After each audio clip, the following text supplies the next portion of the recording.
Đàm Tùng Vận không lọt vào top tìm kiếm, nhưng cô ấy đã dựa vào khả năng diễn xuất thực sự của mình để khiến khán giả phải trả tiền, và tỷ lệ xem lại cao gấp 3 lần. Đàm Tùng Vận đã dùng tỷ lệ xem lại 38% của Đường Về Nhà để chứng minh rằng diễn xuất chân thực mới là đỉnh cao của diễn xuất. Sự tự tin của Youku trong việc trao quyền phủ quyết kịch bản đến từ quyền lực thực sự này không phụ thuộc vào các tìm kiếm nóng. Cái tên Đàm Tùng Vận nghe có vẻ khá bình thường, nhưng trong làn sóng xấu hổ vì không lọt top tìm kiếm, nó đã âm thầm làm rỗng ví của khán giả. Đừng hiểu lầm tôi, đây không phải là một loại thịnh vượng giả tạo được tô điểm bằng bộ lọc và giao thông, mà là thứ gì đó chân thực và gần gũi đến mức khiến bạn muốn hét lên, này, chị gái tôi ở đây. Homeward Bound đạt tỷ suất người xem 2,37% và 300 triệu lượt xem mỗi tập với tỷ lệ xem lại là 38%, tương đương với khoảnh khắc chiến thắng trong sân vận động, khiến các đối thủ cùng chương trình phải ghen tị. Trước tiên, tôi xin kể cho bạn nghe một thống kê gây sốc. Khi Youku ký hợp đồng với cô ấy, họ thực sự đã tước bỏ quyền phủ quyết kịch bản. Diễn viên không đủ trình độ ư? Thay đổi, không có nhiều nền tảng dám làm điều này. Đàm Tùng Vận không những không lùi bước mà còn không chút do dự ký hợp đồng. Đằng sau sự tự tin này là kỹ năng diễn xuất được rèn luyện qua nhiều năm và cũng cho thấy thái độ kiên định của nền tảng này đối với chất lượng. Bạn biết đấy, hiện nay có hàng ngàn mặt hàng được bán trực tuyến, nhưng một ngôi sao có thể bán được 120 triệu nhân dân tệ sản phẩm nông sản chỉ bằng cách xách một giỏ rau và trông giống như một anh chàng nhà bên cũng đủ để thu hút vô số người hâm mộ. Theo một góc nhìn nào đó, vở kịch này giống như một thế giới thu nhỏ của cuộc sống con người hiện đại. Họ không phải là những anh hùng tỏa sáng trên sân khấu, mà là những con người nhỏ bé đang phải vật lộn để kiếm sống qua ngày. Trong khi mọi người đang mải mê theo đuổi những bản hit và chủ đề nóng hổi, Đường Về lại mở ra cánh cửa trái tim bằng những câu chuyện nhân vật giản dị nhất. Cứ như thể cuộc sống thường nhật của gia đình lão Vương bên cạnh được đưa lên màn ảnh. Bạn có thể ngửi thấy mùi tỏi trong nồi và nhìn thấy những bóng đèn lung lay ngoài sân. Bức ảnh này chân thực hơn bất kỳ hiệu ứng đặc biệt nào. Chúng ta hãy nói về cô gái Đàm Tùng Vận, là một trong những đại diện tiêu biểu của thế hệ hậu 90, danh xưng Hoa Khôi thập niên 90, thật ngột ngạt. Tuy nhiên, cô lặng lẽ khởi nghiệp từ những vai phụ, không tranh giành cái gọi là nguồn traffic và không chạy theo trào lưu của những người nổi tiếng trên mạng với khuôn mặt thẩm mỹ. Tiến từng bước một và nghĩ về nhân vật như một con người thực sự. Tinh thần thực tế này là một thứ hiếm có trong môi trường sôi động và bùng nổ của ngành công nghiệp giải trí ngày nay. Hãy cùng xem xét hành động của Youku, bí mật nào ẩn giấu đằng sau quyền phủ quyết kịch bản. Đây không chỉ là một hoạt động kỹ thuật mà còn là một thông điệp trực tiếp gửi đến tất cả nhà sản xuất. Đừng sử dụng những thứ hào nhoáng đó, tôi chỉ muốn thứ thật sự. Khi ngành công nghiệp điện ảnh và truyền hình đang trải qua quá trình chuyển đổi và nâng cấp, sự thành công hay thất bại của một tác phẩm hoàn toàn phụ thuộc vào sự chú ý tỉ mỉ đến từng chi tiết. Mọi lời nói và mọi ánh nhìn đều không thể đánh lừa khán giả. Một cư dân mạng bình luận rằng sau khi xem Đường Về, anh cảm thấy như thể cô dì đang mua rau dưới nhà đang ở ngay trước mặt mình. Có chút gì đó quê mùa, có chút gì đó trần tục, nhưng lại rất ấm áp. Tất nhiên, một số người đã đặt câu hỏi liệu sự trở lại với sự đơn giản này có phải chỉ là một chương trình quảng cáo bao bì khác không? Xét cho cùng, phim truyền hình không thể tách rời khỏi quá trình xử lý nghệ thuật và cần được lý tưởng hóa để khơi dậy sự đồng cảm về mặt cảm xúc. Một số người thậm chí còn phàn nàn rằng nó quá thô sơ và tự hỏi liệu nó có hạn chế không gian diễn xuất của các diễn viên và bó buộc họ vào khuôn mẫu cố định của thanh niên thị trấn nhỏ hay không. Nhưng chính những tranh cãi này lại phơi bày sự vướng mắc của khán giả hiện đại với tính xác thực và tính nghệ thuật, cũng như sự giằng co do nhu cầu phức tạp của thị trường gây ra.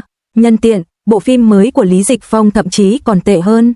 Anh đã rũ bỏ hình tượng thần tượng và cố gắng sống gần với thực tế hơn, nhưng một số người hâm mộ không thích anh vì không đủ đẹp trai và cảm thấy anh quá thực tế và mất đi cảm giác mơ mộng. Đây là một bài toán khó, bất kể áp dụng ở đâu. Trở thành một ngôi sao đòi hỏi phải thỏa mãn thị hiếu thẩm mỹ ở nhiều cấp độ khác nhau, đồng thời vẫn giữ được nét cá tính riêng, giống như một huấn luyện viên bóng đá phải sắp xếp đội hình, phải linh hoạt thay đổi đội hình mà không được mắc sai lầm. Tương tự như vậy, thành công của Homeward Bound cũng không thể tách rời khỏi sự kết hợp của nhiều yếu tố đa chiều, kỹ năng diễn xuất chắc chắn, sàng lọc kịch bản nghiêm ngặt và truyền tải chân dung người dùng chính xác. Đội bóng Quảng Đông Hồng Nguyên CBA là một ví dụ. Họ không chỉ tập trung vào điểm số mà còn chú trọng hơn đến các dữ liệu như kiến tạo và rebound, phòng ngự, đồng thời sử dụng các phương pháp khoa học để củng cố thành tích. Điều này cũng đúng với nội dung phim ảnh và truyền hình.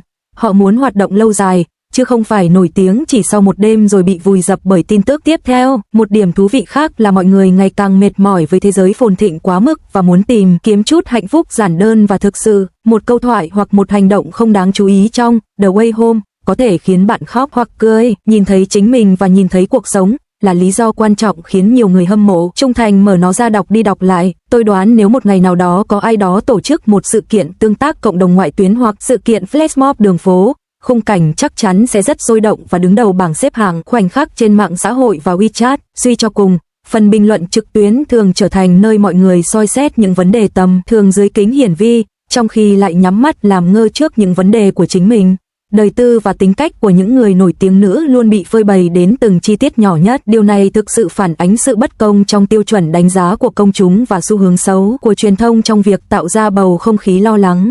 Cách tiếp cận thực tế và khiêm tốn của Đàm Tùng Vận đã cho chúng ta một giải pháp. Hóa ra bạn có thể giành được sự tôn trọng bằng kỹ năng thực sự mà không cần trang điểm đậm, nhưng quá trình này diễn ra chậm và đòi hỏi sự kiên nhẫn và bền bỉ. Bạn nói rằng tìm kiếm nóng không giúp cô ấy thăng tiến, chúng ta đều ngu ngốc sao? Thực tế thì không phải như vậy. Trong thời đại bùng nổ thông tin, cách duy nhất để tồn tại là phát triển chậm và đều đặn. Nó đáng tin cậy hơn nhiều so với sự bùng nổ chóng vánh khi đạt được thành công vang dội trên bảng xếp hạng. Vậy nên, lần tới khi bạn nghĩ rằng các tìm kiếm thịnh hành chỉ là sản phẩm của một dây chuyền lắp ráp, bạn có thể xem Homeward Bound và câu chuyện của cô ấy. Nó không chỉ cho chúng ta biết ai nổi tiếng và ai không, mà còn cho thấy cách chúng ta định nghĩa về tình bạn, sự công nhận và thế nào là một người bạn đời thực sự đáng tin cậy. Tất nhiên rồi, bạn nghĩ sao? Có lẽ chúng ta nên học cách tìm kiếm chị hàng xóm, sẵn lòng cùng ăn nước tương và cùng trải qua những ngày tháng với củi, gạo, dầu, muối và pháo hoa. Đàm Tùng Vận tiếp tục quay phim Hương Lan tại Hoành Điếm. Cô ấy luôn quyến rũ và ấm áp mỗi khi xuất hiện. Hương Lan, dù đã 35 tuổi, nhưng Đàm Tùng Vận vẫn toát lên vẻ trẻ trung, quyến rũ. 5 tháng quay phim đã giúp cô giảm xuống còn 36 kg, nhưng vẫn giữ được nụ cười rạng rỡ. Cô và Lưu Tuyết Di là một cặp đôi hoàn hảo, với trang phục cổ trang vừa sống động vừa quyến rũ. Sự kết hợp ăn ý của họ khiến chúng ta háo hức mong chờ những màn trình diễn đầy ấn tượng của bộ phim. Hương Lan năm nay là vai chính của Đàm Tùng Vận. Quá trình quay phim bắt đầu vào tháng 5, cô đã dồn gần như toàn bộ tâm huyết và sức lực vào bộ phim, kéo dài trọn vẹn 5 tháng. Quá trình quay phim đang dần hoàn tất và dự kiến sẽ kết thúc vào tháng 11. Đúng vậy, ở tuổi 35, Đàm Tùng Vận vẫn toát lên vẻ trẻ trung và thần thái tươi trẻ.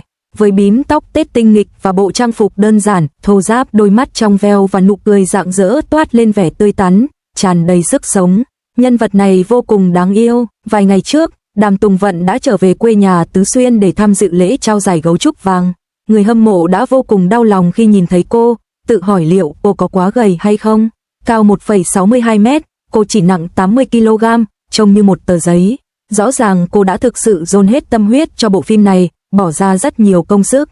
Mặc dù đã là tháng 10 và mùa thu đang dần buông xuống, Hoành Điếm vẫn nhộn nhịp hoạt động và nắng như thiêu đốt. Đàm Tùng Vận, với mái tóc búi cao, quay phim dưới cái nắng như thiêu đốt. Khuôn mặt cô nhanh chóng rám nắng, và cô phải dùng quạt nhỏ để thổi bay mồ hôi. Tuy nhiên, cô vẫn giữ được nụ cười ngọt ngào, quyến rũ, và mỗi cảnh quay đều rất đẹp. Cô thực sự làm việc chăm chỉ và vô cùng tận tâm. Những bức ảnh chụp chung của Đàm Tùng Vận và Lưu Tuyết Nghi khiến họ trở thành một cặp đôi hoàn hảo. Lưu Tuyết Nghi, cao 1,83 mét, sở hữu vóc dáng cao lớn và những đường nét nổi bật toát lên vẻ anh hùng trong trang phục cổ trang. Đứng cạnh cô nàng nhỏ nhắn Đàm Tùng Vận, họ tạo nên một khung cảnh thực sự quyến rũ. Cả hai đều sinh năm 1990, Đàm Tùng Vận hơn Lưu Tuyết Nghi 2 tháng tuổi, nhưng cô trông trẻ trung hơn hẳn, với trang phục năng động và tươi tắn. Người hâm mộ đang háo hức chờ đợi màn trình diễn của họ trong bộ phim này. Sự hợp tác giữa Đàm Tùng Vận và Lưu Tuyết Nghi trong Hương Lan đang rất được mong đợi. Sự xuất hiện ngay lập tức của họ đã cho thấy sự ăn ý tuyệt vời, khơi dậy sự quan tâm nồng nhiệt từ người hâm mộ. Nét duyên dáng tinh nghịch của Đàm Tùng Vận kết hợp với vẻ điển trai của Lưu Tuyết Nghi tạo nên một sự ăn ý tự nhiên, và chắc chắn rằng sự kết hợp của họ sẽ tạo nên một phản ứng hóa học độc đáo. Bộ phim cũng là một chủ đề nóng hổi đối với nhiều cư dân mạng, mong muốn được chứng kiến màn trình diễn lôi cuốn của cả hai.